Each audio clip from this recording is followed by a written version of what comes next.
Call the special meeting for the Ames Area Metropolitan Planning Organization Transportation Policy Committee meeting to order for July 29th. And we have a under consent motion approving minutes of the special AAMPO meeting on June 17th. I presume everybody had a chance to read those. Are there any corrections to the minutes? Otherwise, I entertain a motion to approve. I have a correction or two, Mayor. Please. In the introductory paragraph, Councilmember Junk is from the city of Ames as opposed to Ames, and Supervisor Merkin's surname is spelled incorrectly. Okay. URKIEM is correct. Correct. Thank you, Gloria. Okay. And it should be Scrivener county. errors, but anything else? County. Yes, C-O-U-T-Y. Instead, oh, and then you're missing an N in county. Yeah. Okay. Any other Script corrections? errors. Yep. Entertain motion to approve the minutes as recommended for the amendments. So moved. Second. Thank you. Those made the motion, please say aye. Aye. Any opposed or abstaining? Motion carried. Okay, we have a item on the agenda for the 2050 Metropolitan Transportation Plan. So I'll turn it over to Kyle and Damien and let you introduce your distinguished panel and proceed. Yeah, so like a little over a month ago, we had a workshop that kind of gave an overview of our Metropolitan Transportation Plan, and then the next item will be the Comprehensive Safety Action Plan. And this is kind of building off of what we presented there. So back then, we kind of presented an overview of what we've done so far and where we were at. We showed an overview of all the projects that were being considered for inclusion in each plan. And since that time, we've kind of taken in more feedback from the technical committee, from the workshop itself, and we kind of have created the actual draft plans. And so I'll turn it over to HDR consultant to kind of go through some, they're both pretty brief presentations that quickly summarize the content of each plan. And then we'll open it up to questions and feedback from the committee. So we have John is right here. He's the point of contact for the safety action plan. And then Jason is kind of the main point of contact for the Metropolitan Transportation Plan. So I'll turn it over to Jason to lead things off with the MTP. Great. Thanks, Kyle. And I will move the microphone a little closer now. So yeah, real quick. Basically, we're going to have a slide for pretty much every chapter. When we get into the fiscally constrained plan, that's where we talk about the projects that are included in the plan. Those will look very familiar from last meeting in June. There's a few extra slides there. So if we go to the next slide, yeah, kind of an overview, 10 chapters. There's some obviously technical appendices included after this that are kind of supporting information to, how we got to some of these conclusions. But I'm basically going to walk through each of these chapters pretty briefly. And if anybody has questions, please do ask. Would you prefer that, I think there are some questions, would you prefer those to be taken when you get to that chapter or just go through the presentation and then Kyle, do you have a preference? I really don't care. I don't really have a preference. I think maybe within the chapter. Yeah. Okay, very good. So yeah, if we go to the next slide there. So yeah, real quick, the chapter 1 introduction is just a baseline of kind of, what the Metropolitan Transportation Plan is, what the MPO is, and gets into some of the visioning, the goals, and some of the objectives in chapter 1. Chapter 2 is kind of that regional profile, kind of the basis for, where we are today as a community. Talks a little bit about some of the demographics and population, some of the commute patterns, things like that, but kind of just a very data-driven kind of background on the Ames area. One thing I'd like to add to that, Jason, was that we use the IODOT statewide model. So if you're kind of wondering how do we feed in and out of our metro region, we're using a larger DOT model to do that. Yeah, thank you. Good addition there. Chapter 3, this is actually a very extensive chapter that talks about kind of where the system is today. So getting that good snapshot of our multimodal, how we travel by car, bike, pedestrians, transit, freight movement, and then obviously focusing really heavily on safety as well. Just really dovetailing well with the work that the Safety Action Plan did. Chapter 4 kind of talks about how we went through all of these different ways of communicating with the public, getting feedback from them, and how we could, kind of take that information and translate it into what that final plan looked like. But again, we talked quite a bit about this, I think, back in June, but, various virtual and in-person methods, kind of different approaches and strategies each time. Chapter 5, it kind of goes from, we talked chapter 3 was kind of where we are today. Chapter 5 is where we think we're heading. So really relied on, kind of development and planning experts about what growth is going to look like, where that's going to happen, how much growth is, and how's that translate into how we travel. So you could, we anticipated about a 27% growth in people, households, and jobs. And that, that translates into a roughly equivalent amount of trip making. And then the vehicle miles traveled, some of our growth is kind of out in some of those outer growth areas. So we anticipate some of those trips will get a little bit longer. And you can see this is, kind of the culmination of that. Damien talked about the statewide travel model, but we used a travel model for the MPO area and kind of estimated where those future demands were going to start popping up for all the different modes of travel. This is for the entire MPO area, is that correct? So that Correct. includes Gilbert? Yep, it does. Correct. Um, And we even modeled a little bit beyond that MPO boundary because we knew there might be a few alternatives that might be kind of on the fringes. And so we wanted to capture just a little bit outside, especially to the south, and a little bit down to the southeast. And can you go back one slide? I think two slides, I'm sorry. Yeah. 3 slides. I didn't see any transportation back and forth from Ames to Gilbert, and there we show it to Boone and Nevada. I was just curious why that was. Yeah, I think we assumed that that Gilbert and Ames were trying to show outside of the MPO area. I see. So the Ames would be, this would be the MPO planning area then, essentially. I'm going to guess there's probably at least as much travel as we're showing between Nevada and Boone there as we are between Gilbert and Ames. So, yeah. The way I would interpret Ames on this map is the MPO area. The Ames, exactly. Yeah. Not So that just would the be city. Gilbert and Ames and surrounding areas to Nevada to Ankeny.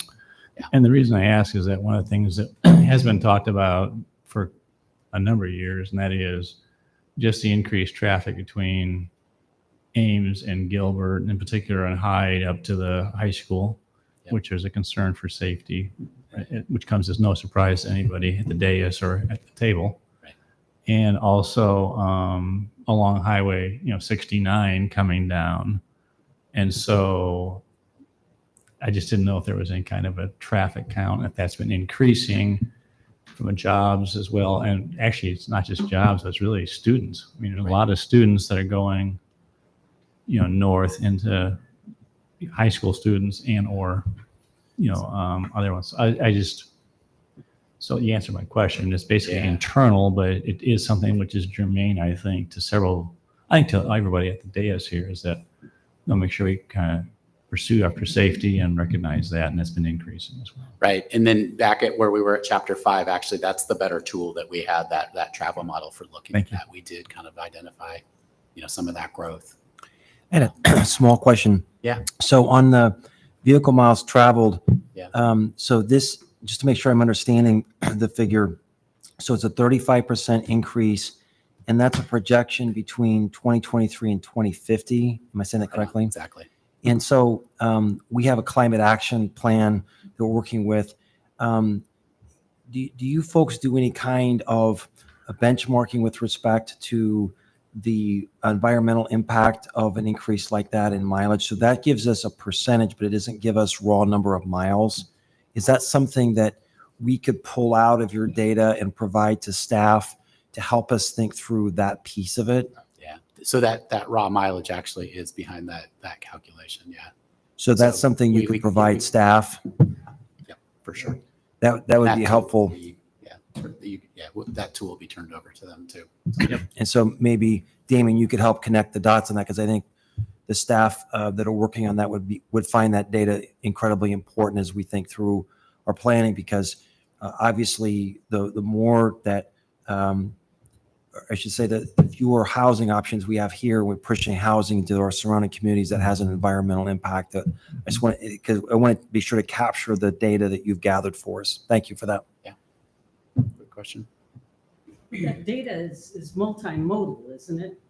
So do we have a breakout for different modes? Because obviously Tim mentioned the climate action plan. We're trying to encourage more biking and Right. walking and that kind of thing.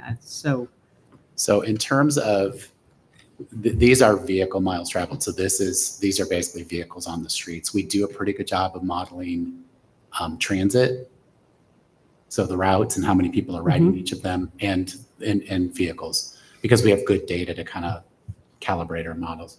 Walking, the models estimate some of that, but it's so hard to count what that is, that we've got estimates of that mode share. And I think there's good survey data from, American Community Survey that gives us some background of that. But in terms of how much walking in the future versus today, that's a little harder to forecast. The vehicle miles traveled, though, that would include everything that on one of your slides that show like 5 or 6 circles, which include transit, it would include personal vehicles, freight, et cetera, et cetera. Is that correct? It should include kind of everything on the road. Yeah. I think a good context to add to this is that the MPO, the model that is generated to develop the plan, is really based upon the regional trips within our area. So we do know, for like what Jason was saying, that the data we have, the most robust data is for vehicles, but we also have a lot of pedestrian counts and we have a lot of transit ridership information. But the purpose of this model is to take, for lack of a better term, kind of the status quo of where we are and the most pragmatic way forecasted into 2050. It doesn't do aggressive modal shift scenarios. It doesn't do aggressive land use sensitivities, things like that. But it provides that base and that starting point where you could start to do some of those things. But the DOT in particular, because this regional model feeds into their statewide model, as we talked about, they kind of control that growth, and they're more focused on trying to capture kind of the middle of the ground, like the status quo projection. They're not getting into all the other things that you can do with a model.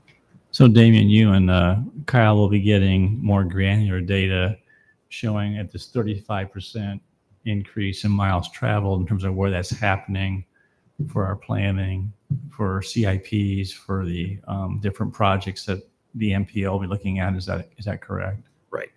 And it is a little bit more of like a granular data. It's more aggregated. But that growth number is, it said 33 to 50. So if you break it down, it's like a straight line projection. So that's like all over that entire time period. So I'm not sure exactly the math in my head what that is per year, But for example, I'm taking GW Carver for sake of discussion. Maybe that would go up 30, 40%, whereas where a lot of us live residentially, you might see a 3% increase because they're already built out. There's just not a whole lot of, traffic and just trying to, so I'm not trying to get into details. It's just you're getting information from this report to use pragmatically to help us plan and anticipate. especially some of the bigger improvements that need to be done to deal with that 2050 timeframe. Right. Thank you. Okay, if we go to chapter 6, if there's no more questions. So chapter 6 is really where we take, you guys have done a lot of great planning work up to this point. The walk, bike, roll plan, the comprehensive plan came up with some concepts. There's safety action plans going on, out in the county as well. And so this is where we kind of took all that information, looked at what that, all that, where we are today, where we're going in the future, how that all fits into what our potential transportation needs might be. And so this is kind of our list of everything. I think everybody kind of agreed most of these are good ideas. Can we afford them all? Are they developable? It's probably a later question. And so that's kind of where we get later in the planning process with our prioritization and our fiscal constraint. So this, apologies, Yeah, no, this you're good. roadway alternatives, that's a very important map. And maybe this is a Damien question. So could you walk us through where these came from? Was there modeling involved to help generate this? Could you speak to that? Yeah, so one of the things that HER does with the model is once it's calibrated, and that's why I have a base year model, and then they add in all the future growth, they start to look at where are the deficiencies. And so you can even do like a thematic map that kind of color codes it, green, yellow, red, whatever. And then they highlight those segments and intersections that we expect to be either overcapacity or have some kind of congestion related to them. But to reiterate, it is on the level of the model. It doesn't get down to, and I think we mentioned at the last meeting too, that none of these projects are designed. Like they haven't gone through even preliminary engineering. So on the scale of the model, these areas are we expect to see congestion, we expect to see problems, and we better start planning for the improvement. That doesn't mean we don't have some idea what it's going to be, and that's when Jason kind of goes into some of the definition of what type of projects we have. Like maybe it is adding a lane, maybe it's adding like a roundabout in an intersection that's uncontrolled, things like that. But that's kind of as deep as we go in this type of plan. And this map alone could absorb an hour of conversation. So I want to be respectful for the presentation. Is there another place where at some point we think about this chart, because it has implications for us from a planning perspective? And I would like to hear more specifics about how this was generated, but I want to be respectful of the presentation. Is that something that will have a place later on? Well, certainly. And usually the appendix of the plan has a lot of detailed information about how, like step by step, data source by data source, like how things progressed and how they got generated. What I would say, and we could certainly provide kind of like a technical summary, like technical memo summary of like how this map was generated, the road alternatives, the bike and pedestrian alternatives, that came from the walk bike roll plan. So hopefully that is somewhat self-explanatory. But the road alternative, we'll get to the point of what projects we think federal aid will go to. But the way we also use this map is when a development comes in or redevelopment or new subdivision, we go back and we look at the map in its totality, not just the federal aid projects. And we look at, do we expect a deficiency to be here? For example, if a subdivision came in, a brand new one, we'll do a traffic impact study. We'll compare that to this model and to the improvements in that area. So it's from like your traffic division of public works perspective, we're using this data in the model through every project that kind of comes our way, even if it doesn't necessarily fall under the federal aid cut list. I apologize. I don't remember seeing this map before. This is extremely helpful. One last question. So from the perspective of the capital improvement plan, does this map help to speak into your recommendations for capital improvement? Certainly. What we use the model in all the studies, like you probably see corridor studies, intersection studies, that let us pick, and like this helps us determine the timing and the scope and scale of the project. And if it doesn't have federal aid, because it didn't fall under the sieve, under the filtering process for federal aid, we can look at the need still exists and how else can we fund it. Maybe there's a grant program we could go after, for example. And is this map available in a place where a developer would say, look, I have a potential subdivision, but it'd be helpful for me to know if the city has a projected road in the next 10 years, that'd be helpful. Is this a place where developers have access to? Yeah, absolutely. They can. So this map is in the final plan. And then also, remember all the new, so when you look at new areas, new growth areas that this plan is based on in the Ames Plan 2040. Right. So all of those kind of new roads in new growth areas. So some of these maps, I guess you would look at both of them together if you're a developer. Okay, this has been great. I hope at some point we can have a greater depth of conversation, but thanks for the beginning conversation. And it's been my experience that the developers are very aware of these plans. Okay. The ones that we run into on a regular basis. Great, thanks.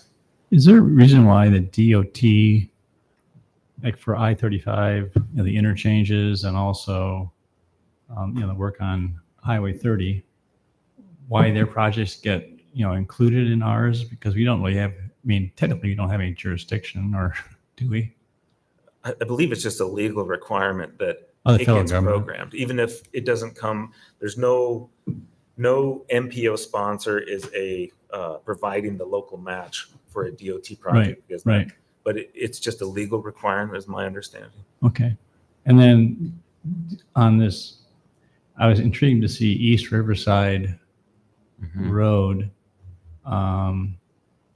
be shown the project that, intersecting there with, US 69 and then going over to I-35. Could you just, in a minute just or two, just give an idea why that kind of rose to the top of one of the, it may be a longer term project, but is it because of the quarry out there, or is it because of other, what's going on there?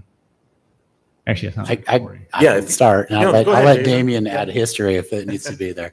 So as we see a growth up to the north and to the east, the existing section of Riverside there between Grander 69 and out to Dayton, it's going to see some growth pressure, starting to see some safety issues, probably some operational issues. So that recommended, I believe it says R7 on there, is basically we're going to need turn lanes or a center turn lane, a 3-lane, kind of depending on how that develops, just for safety and operations to avoid rear end crashes and things like that. If I could put a bookmark on Yep. that is a very dangerous road for cyclists and runners. So I run that, and it's Yeah. very, very dangerous because there's really not much in the way of a shoulder.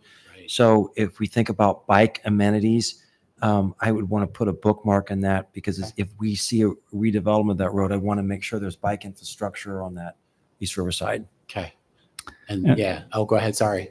And the other question was on R9, which is Dayton Road, the north part of it where it intersects with Riverside. There's been some conversation from some developers about making that wider. So what would be the plan for Dayton Road down to East 13th Street? It's just partially down there. Yeah. So part of that's been improved in the last, I want to say 5 years or so, with new turn lanes and safety improvements, kind of as that has happened up Dayton. And so honestly, this project's probably a continuation of that. As development continues to go, we start to see some growth in that connection between that east growth area and that kind of north growth area in Gilbert, that it would be kind of a 3-lane turn lane type project. Thank you. No, good questions. So as long as we're talking about that, why do we have 2 lanes on the N54 part of East Riverside, and then we go to 3 lanes? Yeah. Oh, well, the section that's east of Dayton, is owned by Martin Marietta, and it's kind of always been a longstanding understanding that they don't develop that because they're mining underneath it. So we don't expect there to be anything adjacent to that road. The road is just to get the kind of the traffic that's in the north part of our area over to that new interchange. And obviously, if that changed, then I would expect it to be a 3-lane like the section to the west, excuse me. So is that R36? Is that I didn't catch that. Is that a new interchange? Yeah, that would be a Yes. potential new interchange. Yep. Oh boy, that would be nice from the standpoint of like all that quarry traffic that goes on Dayton down to 13th and over to the interchange. But It would change 13th Street. pardon me? It would change 13th Oh, it Street would be that would dramatically. be a big impact. But anyway, I know that's not our. So since it's in our plan, we should demand that be done right away. Is that right? I don't think that's how Doesn't it work that works way? with federal highway, but we can certainly, Express that. yeah, I think especially when we start to see congestion on their facilities, that's when they would start to respond to. Yeah, all right. requests. Thank you. Yep. On this map, what is the numbering system? Like I was just happened to be glancing with the dot that I think means roundabout proposals. And are the numbers any sort of indication of the order in which? No, they're just a sequential way to kind of give an ID as we go through. So the R's are roadway. And sorry, I'm flipping to the map, so I make sure I get we've had a few versions of this during the plan development. I want to make sure I get the latest and greatest there. And you might see some N's. Those are basically N's for node or intersection. So that would be at a point. And the Rs would be more the corridor roadway projects. And then we've got different letters for the bike ped, B for bike ped. Okay, thank you. That's, yeah, it's just so we didn't end up numbering all the way to 300. We kind of threw a letter in front. Sure, that makes sense. Okay, thank you. Good question. Can you just take a minute and talk about how you get the different priorities? What goes into whether it's a green, yellow, or red? Yeah, in that prioritization, yeah. So at the very first slide, we talked about those goal areas. And so what we do is kind of walk through all the input we've received and understand what some of the federal requirements are, understand, what qualifies for federal funding and what doesn't, and basically go through a system where we kind of score them against those kind of objectives, right?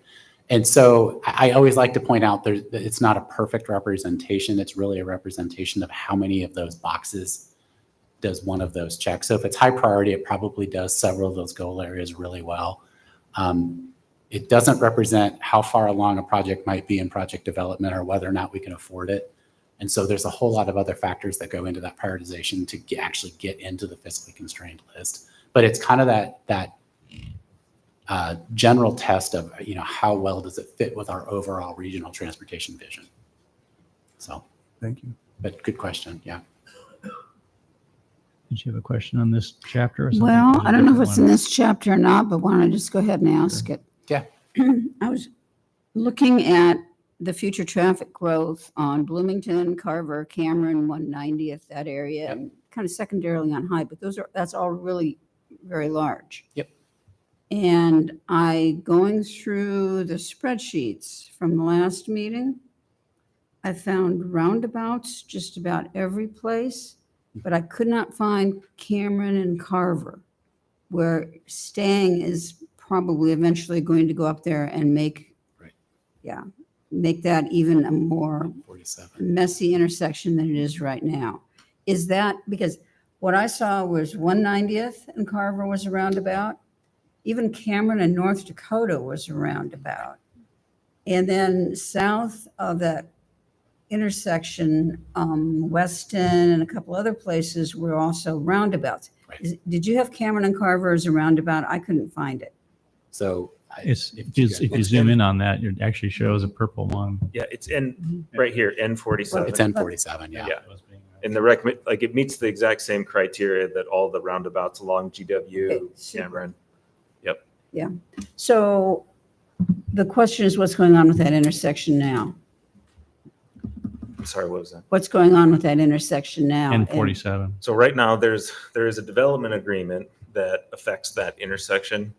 So planning, the City of Ames Planning Department knows about that development agreement and this plan and is trying to work through how that gets changed. I haven't heard how the discussions have gone, but there is a development agreement that is affecting that intersection. But as far as the criteria of this plan and what we would expect, especially if we were going to assign federal aid to it, we would want to expect and we would want to see a roundabout. Yeah, I was just thinking it wouldn't make sense to put too much effort into that intersection right now if we're looking at roundabouts all the way around there. You shouldn't have roundabout, stoplight, roundabout. It doesn't make a lot of sense. No, And it's going to be the busiest intersection of all those up there. No, we agree. I think what we would like to see happen is obviously for speed, for safety, to have a consistent intersection type along a corridor. We would like to see that. Okay, and another question about that area. And I guess we've got development going on right now. There's a plan, but there's development going on in this area that there's recommendations about. So I just need to ask what's going on now. And what I'm thinking in particular is a bike path that would go from probably Northridge Heights to the Irons, or a multi-purpose path, because it's the Borgmeyer property that's being developed now. Is there a plan to require the developer to put that in, or for the city to put that in? Well, you can What's see, going on with that? so on the map on the right, and there could be more trails, but there, as far as we are concerned, there would be an expectation of 3 trails through the Borgmeyer property. So B17, which would continue the one on the east side of GW Carver that Good. currently ends at Northridge Heights. And then Stang, the extension of Stang would be B18. So we don't know the alignment of Stang, so this is just an illustrative alignment. Mhm. I'm sure it'll wander a little bit. And then there's a trail connection planned from Borgmeyer, like on the boundary, the north boundary of the country club, Borgmeyer. We have to go through we have gone through the issue of crossing the railroad track, but we expect that it would go to connect through Rose Prairie, because then once B16, that Yeah. kind of magenta dashed line gets over to Hyde, there's a parking lot connection to Ada Hayden that we would like to make a connection to. So as Borgmeyer develops, as Rose Prairie develops, we would have an east-west trail that essentially continues Cameron School Road east. I know there's a lot of interest in that trail, that B17, so I'm glad to see that there, because I've been asked for several years, why doesn't the county put a bike path on that? I said, well, go out and look at it. It will be much easier when it's developed, and that's probably going to be in a few years. So, okay. Just to dovetail with Linda's question, so the trail that's on the west side of the golf course on the irons eventually ends, and then you've got a substantial break before the trail picks up again. So, and maybe you said this in the answer, but could you clarify again? When are we projected to have that delta closed? Great. Well, it depends. So I don't know that any agreement for Borgmeyer, like we don't have a subdivision and a preliminary plat for Borgmeyer. So I would assume like once there's a plan for that property, then the time frame associated with it. So we just don't know right now, but we would consider it development driven. Okay, so it's at that point that we close that gap. Yes, and I would say that kind of at the time of when that project in its whole, in its totality came before the City of Ames Council, that kind of question should be kind of brought up and at least figure out like when do we expect this to happen? Because there's not a trail yet on the north side of the golf course either.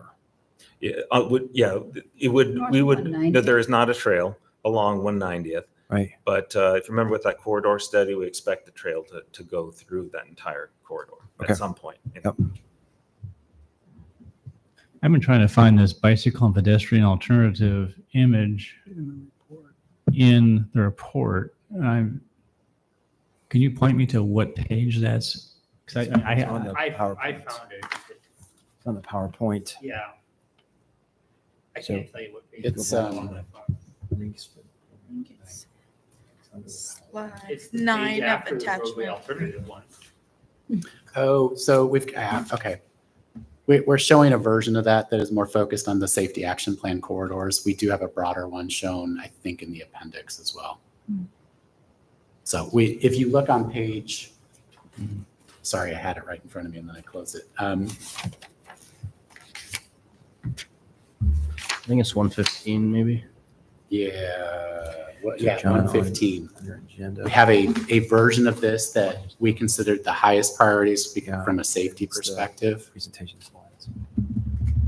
And so it focuses really on those John's going to talk about the high priority network, and that's the alternatives that we have there. But the alternatives appendix is going to show the full range that we're showing here. Are you talking about figure 67? Yeah. Yes. Thank you. Yeah. So that's kind of a subset that overlays with the most critical safety vulnerable road user corridors. Correct. I have a version of that on page 131.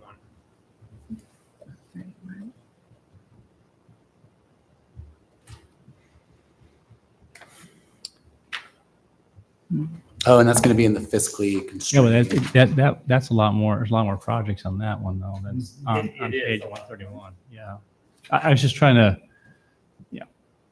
it'd be helpful to, if that's already in the report, it'd be helpful as a follow up. Just let Damien know what page it was. I didn't see it when I was going through. Frank, I tried to make through your 565 pages of report.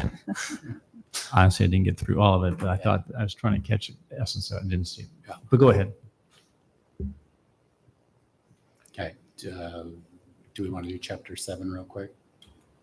This is the funding chapter. This is essentially, it's a pretty conservative approach to understanding what we can afford. And it really focuses on NPO sourced funds. And so anything that's, federal money that comes through the MPO is really what we're targeting there. So, but we do look at state and local, the ability of the local funds to kind of match those federal funds. But we go through that process there. And then chapter 8 is really where we get into, taking all of that funding, and this is a representation of kind of what we think we need to spend on preserving our existing system through, 3R projects going in and taking care of the assets that we have today. And what can we spend on that system improvement type stuff, the new corridors, the safer intersections, things like that.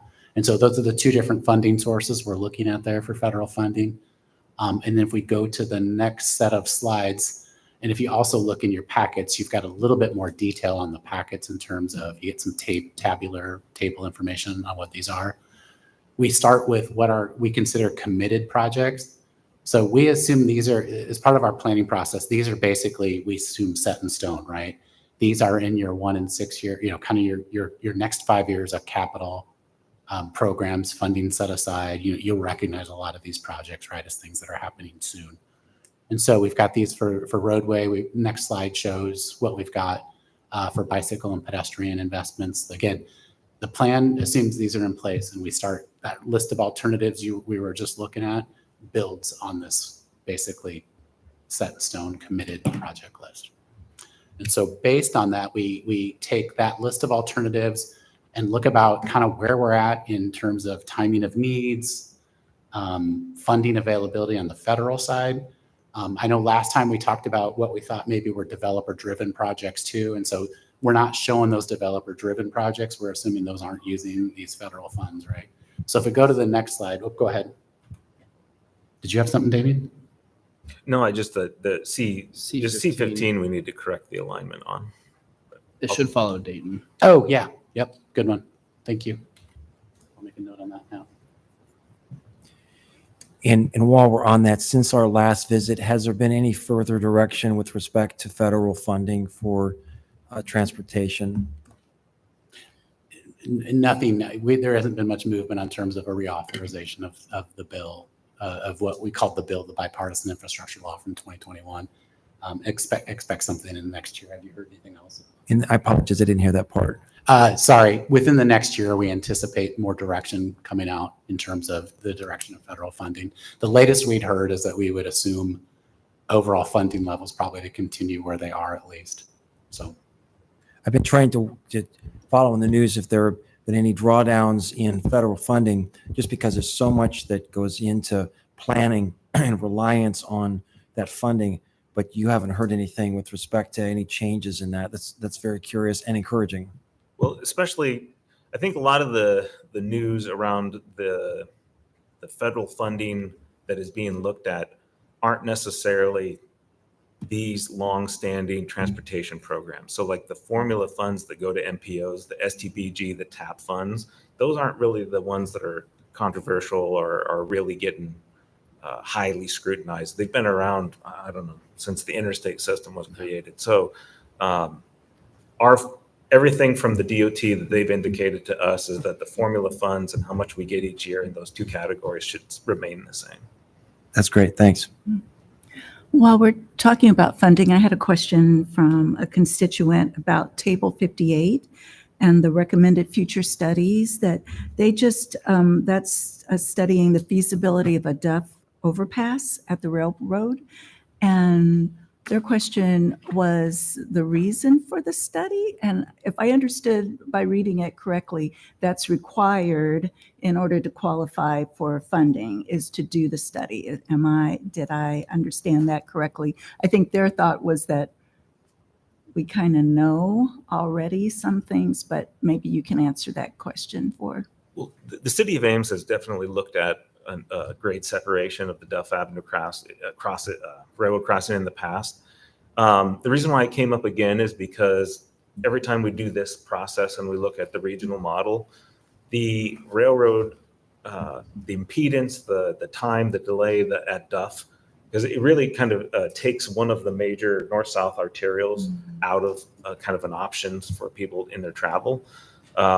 So but we know that it's a large dollar amount. It's a potentially huge impact. There's a lot of impact to a project of that nature.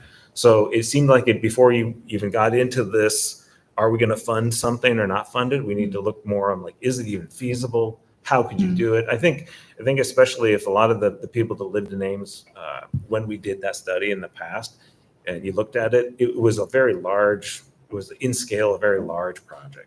And from a transportation standpoint, especially like how many lanes do you actually need to cross the railroad to make Duff a usable corridor, something similar to what Grand Avenue would be because of its underpass. We're hoping that study would be able to kind of right size what that improvement would look like, minimize impacts. I think everything you see from us going forward is trying, how do we make an improvement with minimal impact? So, which I think is not necessarily a new concept, but definitely a refined approach. So that's why you just see it as a study, because there's so many things, so many questions that this plan isn't going to get to that level of detail. So. Okay. All right. Thank you. Yeah. So, we talked about all those alternatives. We talked a little bit about, what's developable in the short term, long term, midterm. And so kind of took that fiscally constrained, the money, the federal money, what projects are eligible for it, identified some state projects potentially there. You can see we've got the Duff interchange. We've got US 30 kind of widening towards University, and then a potential future south interchange on Interstate 35 as state projects. But then we also took kind of our local funds and looked at, what are our most reasonable short-term priorities that would be eligible for federal funding.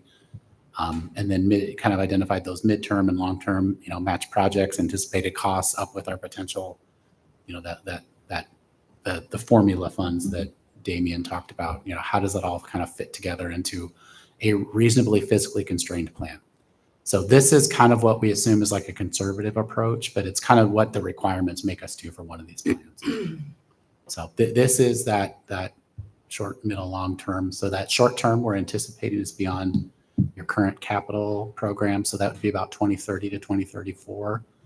The midterm is the years 2035 through 2042. And then the long term is 2043 through 2050. So the South Duff, Yep. the R29A, it stops there at the very, Yep. but then we're looking at potentially, that's one of our targeted in the Ames 2040 plan, growth down there. Yep. And I thought the DOT, I thought we just did a bunch of projects there on that South Duff, in that same area. Is there more work being done on what was recently completed within the last few years? Well, I believe that R29, Jason, correct me if I'm wrong, would take a 3-lane to a 5-lane. That would be a 4-lane divided or a 5-lane section down, basically from where it next down to 2 lanes today or 3 lanes today. So take it another mile. Yeah. So if the regional growth model and all the growth in that the growth area that's south of Southdale, that we just recently put a sanitary sewer to serve that area. Right. So as that fully builds out and you have regional growth, we would expect that the 5-lane section of South Duff would have to be extended at least down to Kent Merrill. Yes. And then it goes down to 3-lane then likely a 3-lane to 265th. Yeah. That is likely to get built or improved as subdivisions happen along 69. And the reason that it's not shown going down to 265 is because there's really nothing going on down there right now. Is that why? Yeah, I would expect, pretty much everything that's not developed, that's just farmland now, would happen with those subdivisions. So it'd be development-driven projects. It wouldn't be on this list for federal aid eligibility.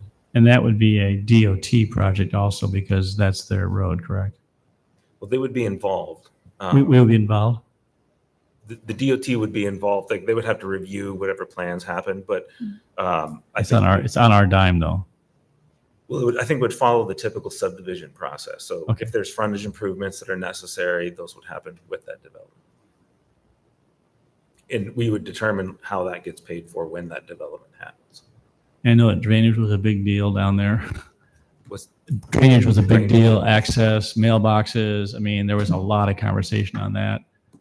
I'm assuming that there was planning done so that they could be widened by another lane on both sides and not adversely affect what's going on there. I think our understanding, and we haven't done the design, fully designed the 5 laning, but it would be a difficult project. I think we know it'll be difficult to do it. So I don't know all the impacts right now sitting here tonight, but we do know if it goes from 3 lane to 5 lane, yes, those challenges would come back up. And I know it's a long-term plan. I mean, it's possible none of us will be, on council or on this committee when that comes about. But I was just thinking, man, that was really not controversial, but it was a very impactful one, just going to 3 lanes and all the different infrastructure that went in.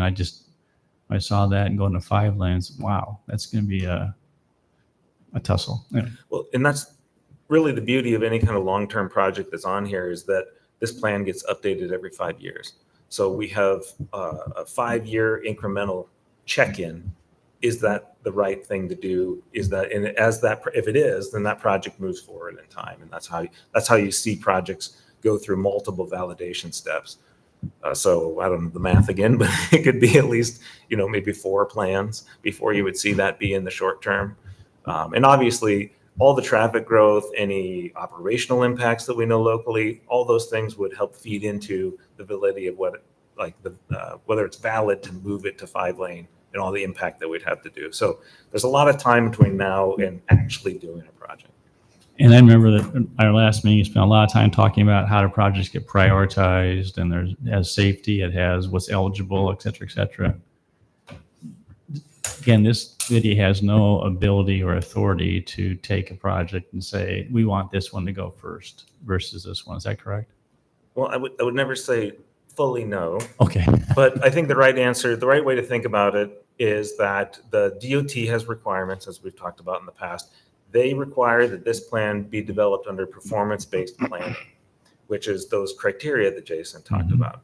So if there was a project in a time frame that was kind of on the boundaries, right, and this committee said we want to shift it slightly, I guess I'd be surprised that the DOT would be against that. But if you just whole cloth move a project and don't use any of the criteria of the plan, I believe they would not Be supportive. supportive of that. Yes, and what that would mean is you go to program and ask for federal aid, they would say no.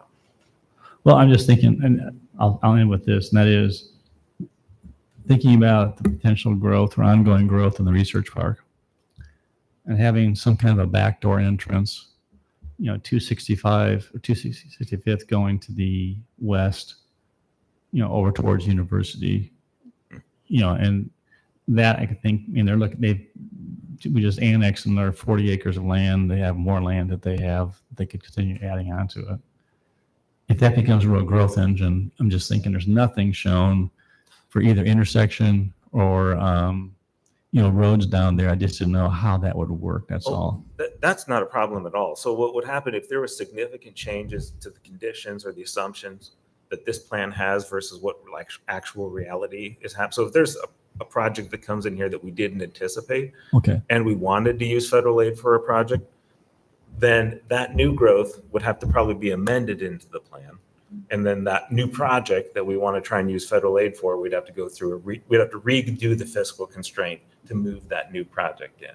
Okay. But if there was a significant change to the growth assumptions in an area, that would be something that we could do. I'm correct that we could amend the plan at that point to add an unanticipated growth area. Yeah, and I'll add too that project is in the plan as in the universe of alternatives, but it just didn't make the fiscally constrained plan because of how limited we are with as far as available federal funding. Because really, we're just trying to come up with a list of projects that make the most sense for the MPO to fund with its formula funds. Of course, there's all different sorts of funding mechanisms outside of that you could use. But if the MPO were to determine that that project, for example, would be a really good candidate that we should amend the plan to get it in the fiscally constrained plan, that could be an option if that were to come up. We're working with a bucket which is filled to capacity. It's a smaller Yes. bucket. Yes. And the point is, we can't go and get a second bucket from the federal government, is what you're saying. It's basically you just use what you've got, and how you're apportioning it is what we're trying to do. Yep. Thank you. Okay. So I think we've got on the next map, so on the street projects that we just showed you, we didn't have any changes since June. We do have one change on, one project change on this one. We've added the Skunk River Trail, B145 north from South 16th Street down there. And that caused a ripple effect. We talk about how much funding we've got per year and all that. So we added that kind of into that short term. And then we removed a couple of, I think, mid to long term and demoted a couple other ones back a little bit just to get the funding to balance out. But this is, these are all pretty much side path type projects. And you can see we've got, again, same time frame, short and long term. I think the reason for moving that Skunk Trail one up was we had a new one get into the capital program. For the benefit of the committee members that aren't also Ames City Council members, B145 is a project to essentially. Can you just pinpoint that on the? It's on the- this green line right here on South 16th Street. So Iowa Creek Trail comes from essentially Walnut down through underneath South Duff, and then it dead ends just south of the Well Road, the Well Access Road. And so this project would pick up from that point and connect it down into South 16th Street. So this project, and we did a somewhat lengthy presentation to the City of Ames Council on why we made that change. And so we're also reflecting that in this plan. And that was last week, I believe, that we Yes. talked about that. So. Yep. And then we've incorporated transit as well. And so the transit plan is really focused on replacing their vehicle stock and maintaining operations. So you can see we've got a range of different operations, technology, and rolling stock type projects in the fiscally constrained list, coordinated very extensively with SciRide, obviously, on kind of coming up with what this ought to look like. And then the last, I guess we had a couple of maps here. This is the future studies that we had talked about, and I think we had a couple of questions on previously. But again, this is pretty much unchanged since June in terms of the types of studies we'd be looking at. And I think the next table is just those revisions, just kind of the summary I just gave of what we'd done with those bicycle and pedestrian projects since our June meeting. And this is just an illustration of how we move some of that around. Real quick, Chapter 9, environmental analysis. This is a required part of the plans. The federal code wants you to talk about how to mitigate projects. So that stuff's a lot more important as you actually get into kind of designing and planning and building individual projects. But it kind of goes through that process, and then also kind of does a comparison of who are the folks kind of impacted and benefiting from all the transportation projects. So kind of a socioeconomic deep dive there. And then the 10th chapter is just talking about federal compliance. Again, this is a federally required document. Kind of go through a checklist of all that and how it aligns with the goals and objectives. And then one thing during this next draft plan review phase is just making sure we're coordinating with federal agencies, state and local also, but yeah. So I don't know, do you want to cover this or do you want me? Sure. Yeah. Yeah. So obviously we went through all of this today and we're still open to any remaining comments or anything from the committee, but really tonight we're looking for kind of a preliminary draft approval and kind of the opening of the public comment period and sending it off to the federal and state partners for their review. And then we would set the date of public hearing and the final adoption on September 23rd would be what we're looking to do. And that would comply with the federal requirements as far as the timeline to adopt this plan. So yeah, basically after this, we'll be kind of doing our final round of gathering feedback, and we'll be looking at final adoption.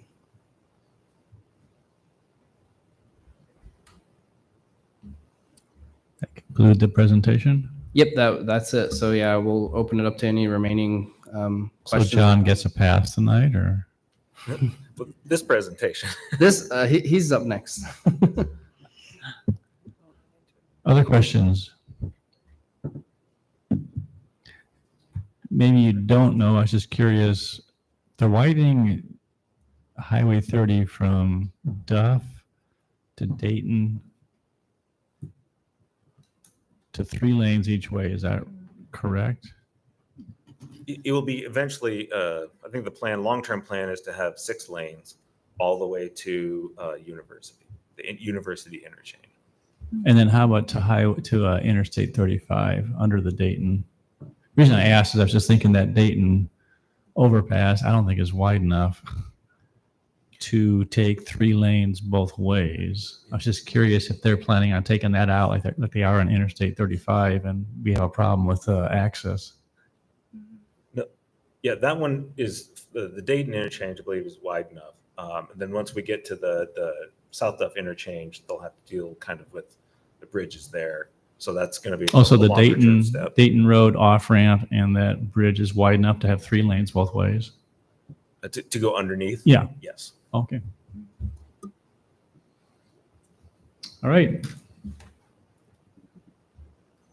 So Get the CSAT presentation. I think before we move on to that, we would be wanting a motion for the I'm MTP. sorry. Yep, sorry. all right. Is there a motion approving the draft 2050 Metropolitan Transportation Plan, Ames Connect 2050, and setting September 23rd, 2025 as a date of public hearing? So moved. Second. Thank you. Any discussion? Those in favor of the motion, please say aye. Aye. Any opposed or abstaining? Motion carried. All right, John? So again, we mirrored the format here, but this comprehensive safety action plan is quite a bit shorter. It is well aligned with the MTP process, and so some of the things I say probably be pretty quick, but does have to introduce different subject matter as well. So I'll talk through each of these chapters, and you can move to the next slide. So again, we do introduce, as this is a different plan, the Ames community and some of its needs and constraints, but the introduction also focuses heavily on the safe system approach. As we talked about before, that is kind of part of the national strategy and best practice from many other communities to focus on fatal and serious injury crashes. But then we move to chapter 2, and we talk about how Ames will operationalize that approach. There's 2 key elements that have to be hit here of the 7 required for you guys to have your grant met. The first is naming a planning structure. Here we call it the task force. The task force is the existing MPO structures for technical committee and policy committee. There also needs to be a decision-making body electing a ambitious reduction target. And so, as was discussed back in, I think, March, a 2050 target year was set by this body. Chapter 3, we have 2 slides on this chapter, but they're both very quick. Generally, we looked at safety analysis extensively. We talked about some of these results before, but needed to ground how many fatalities and serious injuries are in the community, what are some of the defining factors of that, both in who was affected, where the conditions happened, what are some of the underlying elements, both built environment and natural environment. Then we took it to 2 different levels of analysis, one that focused more on historic harm, where we're calling it the high injury network, where have we seen fatalities and serious injuries in high levels of density. And then we also looked at some of those kind of key contributing factors using a risk-based philosophy. And we developed several networks that talk about the individual risks like speeding, and in some cases risks that we aren't going to do anything about, but we need to know they're there, like very young drivers, very old drivers who have different needs in design, and then the overlay of those factors. And this slide right here kind of took us to the composite of all of those analysis results. This is called the high priority network. It aligns very well with where our highest prevalence of fatal and serious injury outcomes are, while representing a fairly limited amount of mileage under the local jurisdictions within the MPO boundary. You can see that it is, for most cases, a tightly knit network, but we did add a few locations that help to have us address some of the risk factors uniquely. And I'll talk about that a little bit more when we get to the project strategies. Could you clarify, that map is generated on data over what time period? I don't see that listed on the map. Yeah, no, it's a really good question. So the analysis was using complete data from 2017 to 2023. Generally, safety analysis uses a 5-year period of time, but we extended it because of the COVID-19 pandemic. Had some data fluctuations we wanted to work around. So,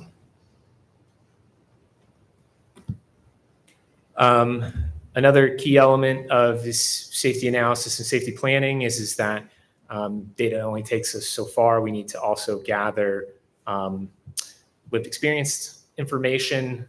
In order to do that, we use multiple methods, both digital and in-person strategies. We offered higher and lower barriers of kind of entry meetings where people had to come themselves, or meetings where they maybe could just pop by where they were already in a community event.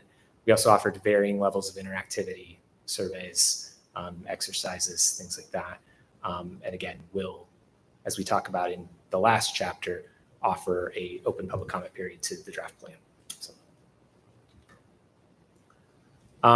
Chapter 5, this is somewhat unique. It includes a plan review like the MTP does, but it also talks about the need to adopt new processes or policies. At this plan level, we've named a few targeted areas, but generally speaking, these are ones that kind of fit the data, but don't have specific policy or plan language to adopt, just topics that need further study to develop, maybe future preferred policies. I'll name them here. So first is context sensitive speeds. Again, some of that is new federal guidance that is out there that just needs to be looked at for how it can best be applied to the Ames context.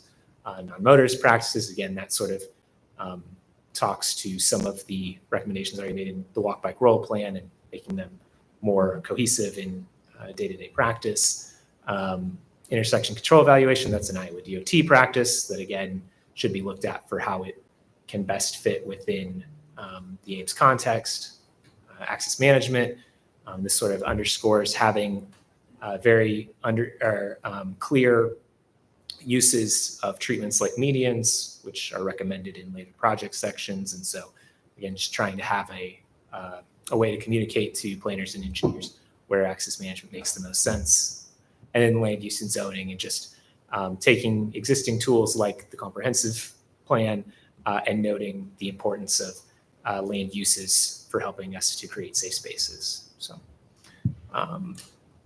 that's kind of the extent that we went in Chapter 5. Chapter 6 names projects, and in fact, a much broader toolkit of strategies that could be used.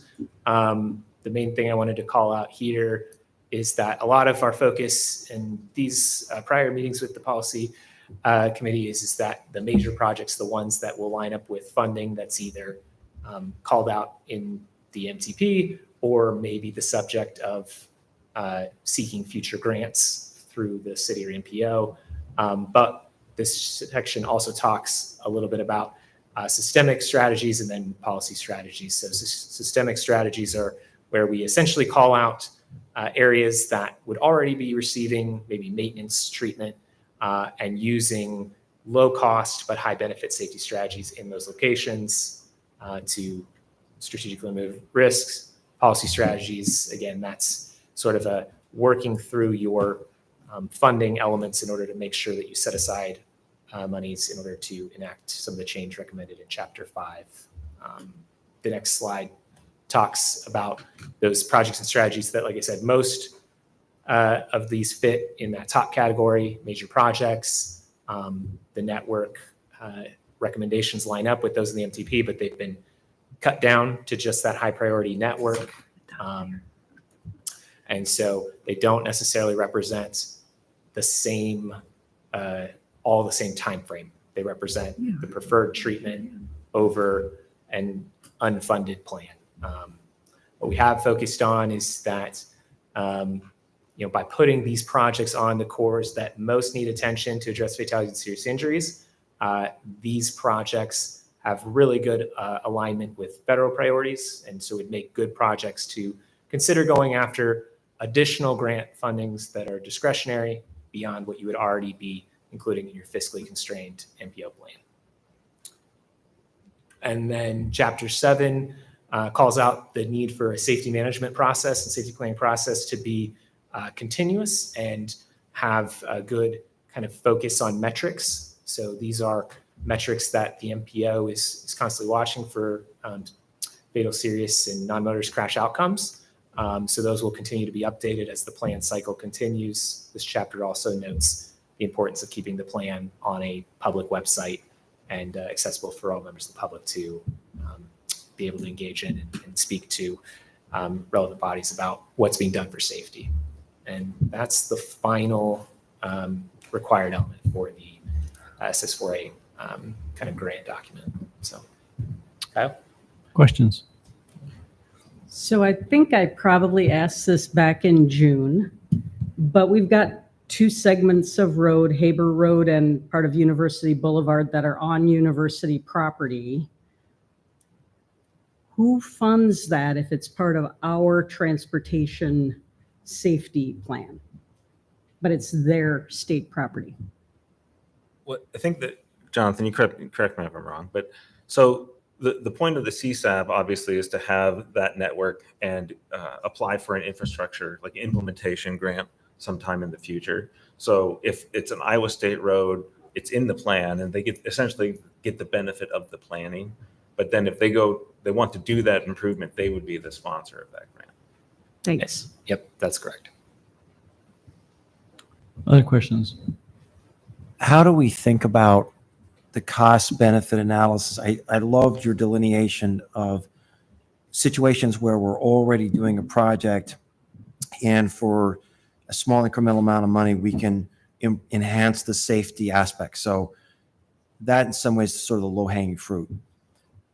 But that's not all of the projects that we're going to look at. And so we have a finite number of dollars. Some dollars we want to put for maintenance and construction of new roads. And then some, you're going to tell us, no, we need to think about the safety of this. How do we go about as policymakers weighing that cost benefit analysis? Could you speak to that? Yeah. So again, part of the safety action plan process is to, really make this a little bit broader focus than general transportation funding. So, I think the MTP already does a good job being holistic at things like the developer-driven projects. There are certain communities that are able to, use this type of project list to work with a business development district to collect a small amount of money in order to grow that money through federal match in order to turn that into projects that benefit those business owners and the community be more thriving in that area. So it's really, going to be kind of up to this body to decide how you best want to, invest. But I think that what we're seeing in other communities is that, being able to have projects that have a really good story that we talk to the community, and knowing that you can get them funded through these discretionary programs for basically a fifth of what they would cost if you had to fund the bill entirely yourself. That can create new partnerships and new avenues. Oftentimes, kind of a public or private and or multiple public entities being able to pool together at a lower price. So obviously, each project and or package of projects has unique elements that'll determine whether that makes sense to have public funding or is better to work with the private side. So part of our goal in kind of getting this plan done now is to give you time before what is presumably the next funding cycle in the next year to consider how you might use this information in this plan to think about projects that would be worth funding. So. And Damon, this is a softball to you, but I assume, and thank you for that answer. I assume that some of these safety issues also inform your recommendations on the CIP for our road construction and maintenance. Yeah, absolutely. So all of Public Works puts together a program that includes maintenance, capacity, safety, like all these different criteria, all these different benefits that are just feeding the whole community. We try to like overlay utility projects with street projects and so on and so forth. This is just another data point that helps us pick those and come back to the City of Ames Council with a program that has the maximum impact for the money that's in that program. So, and then to your point, whether or not we're able to fund some of these projects, well, that happens during that CIP process, looking at what where the funding's at, and can we fund this, or should we try and go get a grant, like what Jonathan was saying, like maybe this project we need to try and go get a grant for it because local funding wouldn't cover it. So those things happen, as you know, during the CIP process in its totality. Yeah, and then we have made a significant investment as a community in the bike, walk, roll. They get that order right? Walk, bike, roll. Walk, bike, roll plan. Is your group also assessing the effectiveness of that? So we put it in place, but how do we know whether it's helping? And let me give you an example. The separated lane we made on Duff Avenue, north part of town, I received a tremendous amount of pushback from people who hate that. They see one cyclist there a year, and it's made tremendous changes in people's driving up in that area. And so how do we go about weighing the intended benefit in terms of safety versus the negative externalities on impact on traffic flow? Is that something that we do ongoing or periodically? How do we do that? Well, and I mean, I would say too, anecdotal stories aren't data necessarily. So that's just something that we each as representatives need to keep in mind too, is that sometimes we will hear anecdotes from residents that the data might tell a different story if it's being looked at objectively. So I just want to just put that in there as a plug for, like, I hear you. Sometimes I hear complaints too, but it might not mean that the data would show what that person is observing. And that's really the thrust of my question. I mean, Yeah. But it's been lots of anecdotal data, but we make decisions from a data-driven perspective. And so it seems like there should be some way to ask the question, we put these improvements in, and are they doing what we intend them to do? That's really my question. And so how do we look at that? I mean, once we put them in, is it done and do we never look at it again, or are there opportunities to reassess those things? No, absolutely. So one of the things that that I do, or the traffic group does every year when we do our budget, you probably notice that there's budget performance measures, and we put modal share in there. I think there's a couple of things that are the success of whether or not these investments are getting what we want. Is we look at, like, a lot of our all of the counting processes that we have, automated counting, especially at the new intersections that are happening with that ITS program, will count bike ped, vehicle, trucks. So we're starting to get a really robust sampling all over the community for where walking and biking is happening and the relative amount. So maybe it doesn't capture 100% of all the biking trips and walking trips, but all these major intersections are places where everybody in the community is crossing on a daily basis, right? So from a sample and a ratio perspective, we can track, are we getting more walking and biking? Because that's a goal that we want. And the other thing that we can look at is the safety data that John was talking about. Like when we start to look at the injuries that are related to walking and biking, like, are they trending down? Are they going down as those VMT numbers, as travel increases, is the ratio of injuries to walking and biking going down? So there's a lot and there could be maybe some other metrics, but other metrics usually that some other communities are using require really difficult data collection and a lot of difficult analysis. But those two methods that I just described are pretty much automated. They're automatically being collected. So for us, it made sense to me to be able to collect those. Then we can report those during the budgeting process. And that's something that you can kind of track the trends of whether or not like I said, I would leave it to council whether or not it's moving in the amount we would want to see it moving. And I assume a lot of these, they just take time. So just, we put a bike improvement in, the community needs time to adjust to that infrastructure. And so people make decisions about whether to use this or not use this or that. And so I wouldn't assume it would be an overnight thing. You'd want to look at it over a substantial period of time to see if we were getting the benefit from that. Yeah, and I think one of the things that I remember we looked at with the walk, bike, roll plan in particular was the trip lengths. So one of the hardest things for any community when we're looking at safety for walking and biking is how is your town, how did it get historically laid out? Where are the land uses? Where are the recreational uses in proximity to where you live? And so you kind of have like a baked in trip length distribution. And so obviously walking and biking gets much more difficult for the majority of people. I'm not saying there isn't some people who would bike anywhere at any time under any weather condition.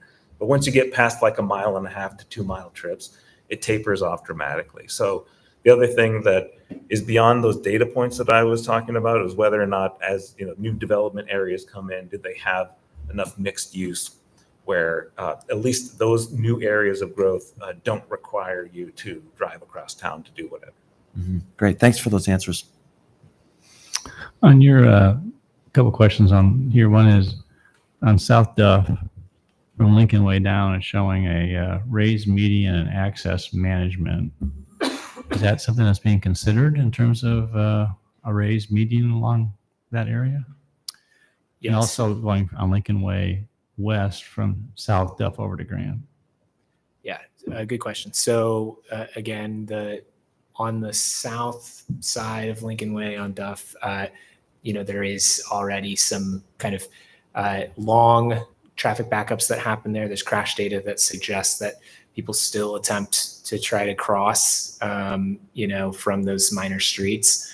So the recommendation is to look at using the median space that already exists in order to change the access there. There are kind of backage directions that people could make the exact same movement just without having to, put themselves at such risk. Same is being looked at to the west, but again, because of the close spacing of Duff and Grand there, it would be pretty short median gaps between it. But there's just closing off some of the more grade streets there to only be right out unless they work their way back over the next signal. And the other thing is, if I were the mayor of Gilbert or a supervisor, I'd say all this is kind of concentrated just in the city of Ames. There's nothing shown up there on 190th. It's not really showing anything out to the west towards Boone County. So how did you arrive, or as you go through this model, how does it arrive at the fact that really the safety project and strategy selection really is concentrated in the city of Ames versus where there's been talk about just some of the concerns that may develop, along 190th or Cameron School Road and GW Carver for sake of discussion, because those were shown as potential roundabouts, but they're not always shown here. So I'm just curious if you can help us understand how these are meshing together. Cameron and North Dakota is. Pardon me? Cameron and North Dakota is, and I find that interesting. Yeah. So good questions. I mean, so the way that the analyses were conducted, we did look a lot at frequency. So the more city center of the largest city in the community drove, where we could, with fewer projects, achieve higher improvements in reduction for fatal and serious injury crashes. So that definitely led us towards giving more priority to within Ames. But this being a plan that does not have a fiscal constraint, there would be ability to add if we were able to kind of come up with projects that made sense to address some of the kind of targeted items that we were identifying. So with Dakota and Cameron School Road, we were recognizing that speeding, which was kind of assessed independent of frequency, just total risk, was really relatively high on all legs of that intersection. And so by using a geometric control like a roundabout, we can get people to go to a slower speed. And so that's why that kind of stood out, even though it wasn't in a very high frequency location. And so those kinds of risk-based recommendations probably were the ones that most stood out in the areas where we don't have as much previous fatal and serious injury crashes. And so certainly during the public comment period, I think that there is an opportunity to look at the safety analysis and look at kind of what projects make sense and adjust this map. It's a little bit different than the MTP, but for the most part, these are meant to be data driven based off of either our high injury network or some of those risk networks. And so we tried to pick the places that had the highest concentration of that. So this is really in response to data of what has happened, not trying to be preventative, anticipating something might happen. Is that correct? Yes, and we do believe that by putting in the policy and process recommendations that we can have proactivity. So like as the improvements would go in and say 190th, because there's a corridor study there, as they went through, processes knowing what we know now, there's a good chance that they would be looked at that level for safety. But the major projects that are going to be best funded on the federal side have past fatal and serious injury outcomes to show a strong benefit cost ratio for funding that project. So while this is not fiscally constrained, in order to get federal funding, which is really the focus, you have to have data to show either there's speeding, accidents, or fatalities. Is that correct? That's correct. Yeah. So we need measurables that would go towards that benefit that the federal government would be looking for. I would be remiss. Did you have anything else? No, thank you. I would be remiss, and you raised the question, John, it got me thinking more about this. On South Duff, the idea of a raised median and access management, we had a huge public outcry when we did this median just for a few blocks. I'm still in therapy over that. And so the idea of having that conversation again, we've been in that movie. And so there we've got some very serious issues of accessing businesses accessing properties. And so there's a lot to think through with that piece. Just cards on the table. Yeah, absolutely. I don't think any of these recommendations, especially ones that change travel pattern, are taken lightly at all. I think the right way to look at them, especially, is some of them we may consider trying to retrofit, like an existing intersection, switching it to a roundabout because it has a lot of other benefits, like he was talking about with traffic calming. But the access management would be most likely when that street needs to be rebuilt. Like for instance, South Duff from like Lincoln Way down to maybe, let's say, South Third, for example, when that road needs to be reconstructed, that would be something that we should talk about.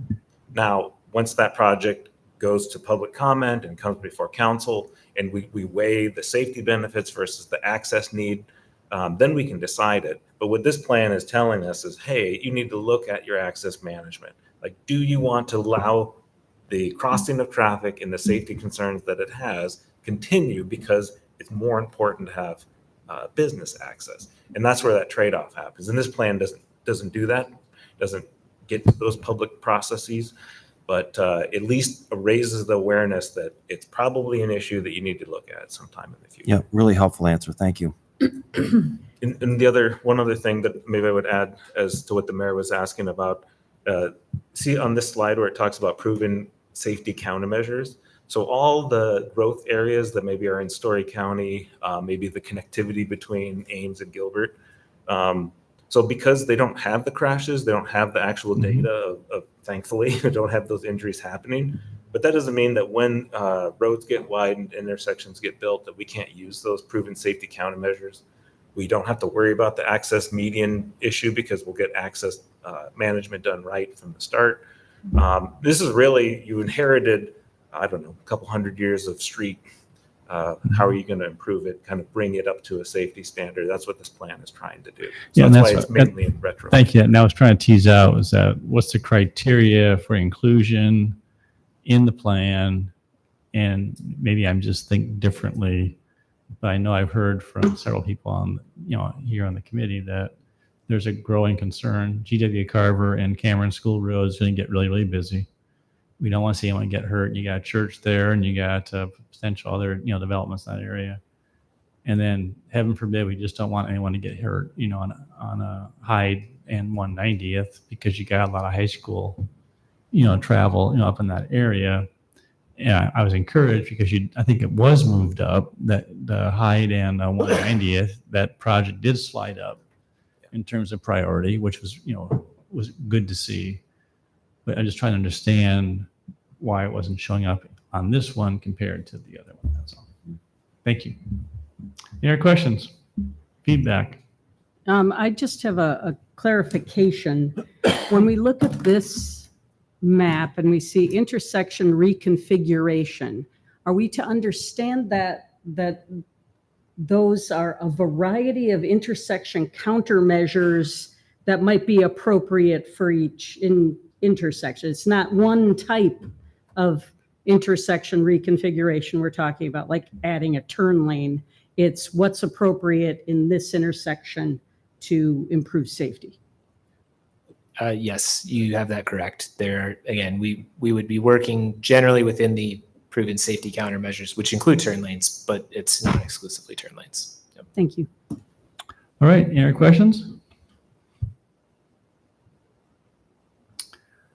All right, then we will move on to item number 3. Needed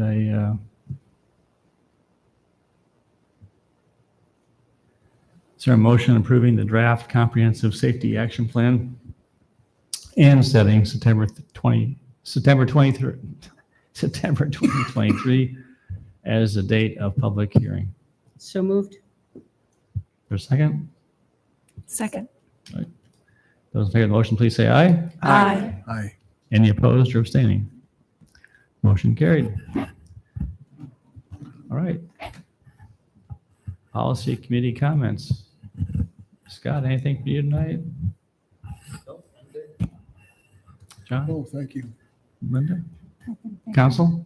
I would just say that the National League of Cities has been very interested in what Ames is doing with the SS4A and actually has looked at our AMPO organization as a model for the way in which this kind of safety plan can work. And I personally have been included in those discussions because they wanted Ames representation from this committee to talk about what we're doing.